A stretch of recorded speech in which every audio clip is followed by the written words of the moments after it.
Guys, thank you. Ay, meron pala last list yan. Nakalimutan ko, sir. Nakalimutan ko pala, sir. Last question, last and final question, sir, bago ko malis. Pwede ba natin to ipakita or i-share kay Master, sir, itong information na to? Na ginawa ko ngayon or baka sabihin mo, baka pagbitaw na lang ibigay or baka ngayon pwede natin ano to kay Captain, Master. O, pwede rin, pwede.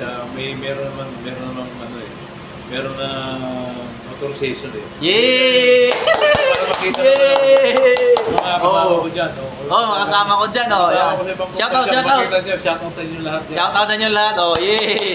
Nagbigay nga siya ng authorization na pwede natin i-upload sa ano eh. Pero hindi tayo makaka-upload ngayon kasi wala tayong load. Wala load.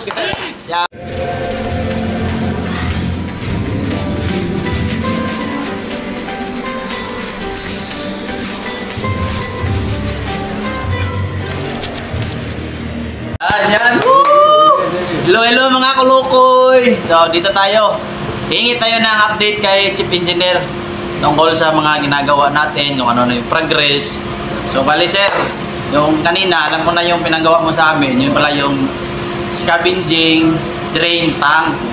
So bali nanggaling yung mga tagas na yun sir sa ano no? Sa yun sir? Galing yan sa cylinder natin. Diyan galing lahat yan. Meron dyan sinasabing drain pipe.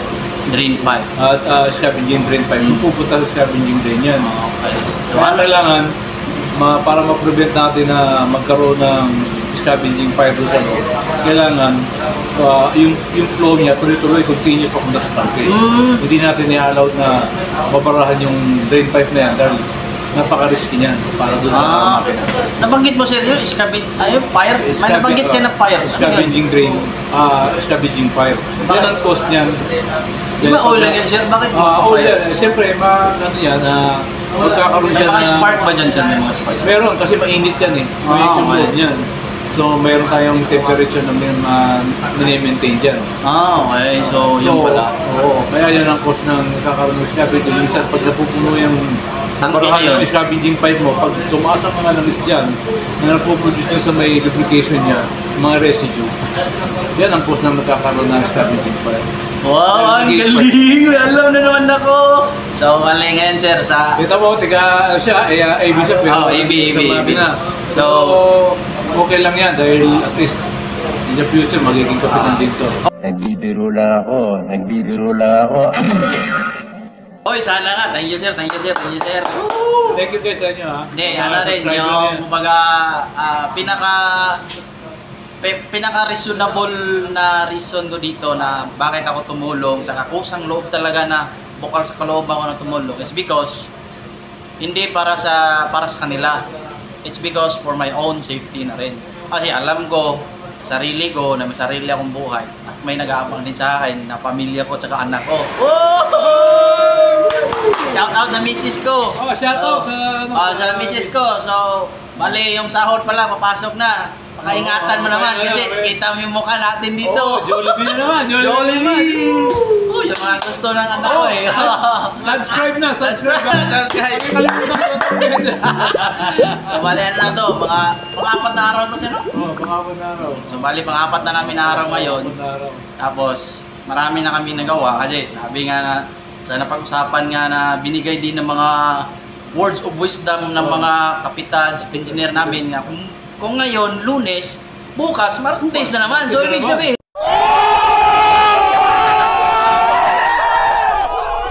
mga pagbabago, may mga progress tayo. Kung maayos naman natin, normalize na, babalik na tayo sa... Yes! Baga magiging maayos ito lahat. So, alam ko na sa sarili ko na safe ako sa sarili ko. Medyo sinalugan natin yung mga malaking problema dito sa... pero kayang-kaya, chief engineer! Kaya yan lahat. Kasi chief engineer mga ilang taon ka na naging chief engineer? Matagal na ako. Mga nasa 18 years. 18 years? Wow! 18 years chief engineer? So... Pinasaludoan kita. Hey! Sana aabot din tayo sa mga ganyang mga kalidad ba? Kasi ako, AB 4 times. Huwag naman AB 18 years, huwag naman gano'n. Siyempre, lalakad tayo pataas. May ambisyon tayo eh. Kaya nga, nagtatanong-tanong tayo sa either kung saan na bagay na ginagawa natin. Para in the next time, kung may mga pangyayaring ganyan, may alam tayo, tsaka pwede natin ituro sa mga kasamahan natin In the na... future, ano, God will, talaga magiging kapitan itong mga ito kasi mga new generation. Yun. Thank you sir. 18 years in service. Kung merong mga motivation mo sa sarili mo. Oo. Diba? Isa sa mga motivation is yung hindi ka galaw lang ng galaw. Oo, Kailangan knowledge din. Knowledge. Isipin mo yung mga ginagalaw mo ba, kung gagalaw ka dyan, kukunin mo yung mga principles. Principle ba? Anong pwedeng mangyari, anong pwedeng ganon, anong gawin, Hindi pwedeng diba? ano, Hindi may pwede yung kasi- galaw ka ng galaw. Two things yan, dalawa ka lang kasama yan. Yung trabaho, maintenance, saka documentation. Kailangan magkasama yan, magdadugtong yan. Yan, yun, tama. Yung pala eh. So, ngayon, ibang katanungan naman ang tatanungin. So, sir, nasa 4th day na tayo, sir. Medyo malapit na tayo sa progress na maganda. So, pwede ba ma-explain din ng shortcut, sir, kung ano yung mga ginawa natin first day, second day, third day, hanggang ngayon, sir? So, ginawa natin first day. First day. Siyempre, nagpunta tayo naman, habang naghihintay tayo ng ng spare part ng piston crown natin. So, binunod natin yung cylinder head ng piston ng number 1 namin to cylinder.